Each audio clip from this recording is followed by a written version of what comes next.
திருவள்ளூரில் சிறுவன் கடத்தப்பட்ட வழக்கில் பூவை ஜெகன்மூர்த்தி தொடர்ந்து தலைமறைவாகியுள்ளார்.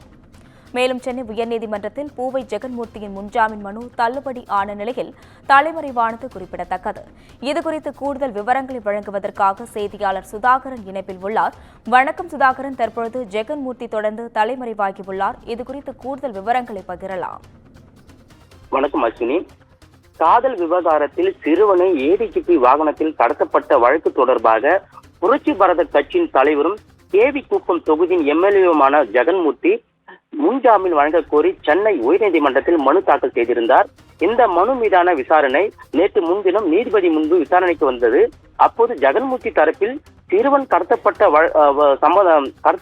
சம்பவத்திற்கும் ஜெகன்மூர்த்திக்கும் எந்த தொடர்பும் இல்லை என்றும் அரசியல் உள்நோக்கத்துடன் இந்த வழக்கில் காவல்துறை அவரை சேர்த்துள்ளதாக வாதிடப்பட்டது.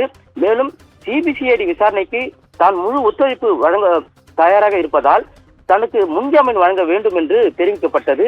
இதற்கு காவல்துறை தரப்பில் ஏற்கனவே இந்த வழக்கில் கைது செய்யப்பட்டவர்கள் ஜெகன்மூர்த்தியை சந்தித்த சிசிடிவி காட்சிகளை தாக்கல் செய்யப்பட்டிருப்பதாகவும் இந்த வழக்கு விசாரணை சிபிசிஐடிக்கு மாற்றம் செய்யப்பட்டு சிபிசிஐடி விசாரணை ஆரம்ப நிலையில் உள்ளதால முன்ஜாமீன் வழங்கக்கூடாது என்றும் சிறுவன் கடத்தப்பட்ட சம்பவத்திற்கும் மூளையாக செயல்பட்டது ஜெகன்மூர்த்தி தான் என்பது ஆதாரத்துடன் தெரிவிக்கப்பட்டிருப்பதாகவும் குறிப்பாக ஜெகன்மூர்த்திக்கும் ஏடிஜிபி ஜெயராமனுக்கும் உள்ள தொடர்பு குறித்து விசாரிக்கப்பட வேண்டும் அவசியம் உள்ளதாக முன்ஜாமீன் வழங்கக்கூடாது எனவும் மேலும் ஏடிஜிபி வாகனத்தில் தான் சிறுவன் கடத்தப்பட்டது உண்மைதான் என ஏடிஜிபி ஜெயராமன் ஒப்புக்கொண்டதாகவும் காவல்துறை தரப்பில் வாதிடப்பட்டது.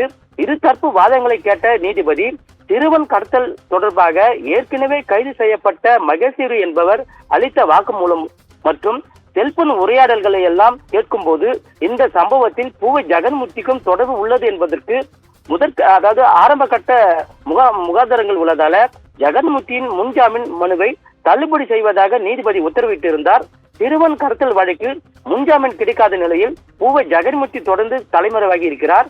தலைமறைவான உள்ள ஜெகன்மூர்த்தியை 4 தனிப்படைகள் அமைத்து சிபிசிஐடி போலீசார் தேடி வருகின்றனர். சென்னை உயர்நீதிமன்றம் முன்ஜாமீன் தர மறுக்கப்பட்ட நிலையில் உச்சநீதிமன்றத்தை நாட ஜெகன்மூர்த்தி டெல்லிக்கு சென்றிருக்கலாம் என தகவல் வெளியாகி இருக்கிறது. வழக்கறிஞர்களுடன் ஜெகன்மூர்த்தி டெல்லியில் பதுங்கியிருப்பதாகவும் நாளை உச்சநீதிமன்றத்தில் முன்ஜாமீன் மனு தாக்கல் செய்ய போவதாக தகவல் வெளியாகி இருக்கிறது. இந்த நிலையில் பூவை ஜெகன்மூர்த்தியின் குடும்பத்தினர் வீட்டில் யாரும் இல்லாததால பூவை ஜெகன்மூர்த்தியை பிடிக்க அவருக்கு நெருங்கியமானவர்களிடம் சிபிசிஐடி போலீசார் தற்போது விசாரணை மேற்கொண்டு வருவதாக தகவல் வெளியாகி இருக்கிறது. அஸ்வினி, விவரங்களுக்கு நன்றி சுதாகர்.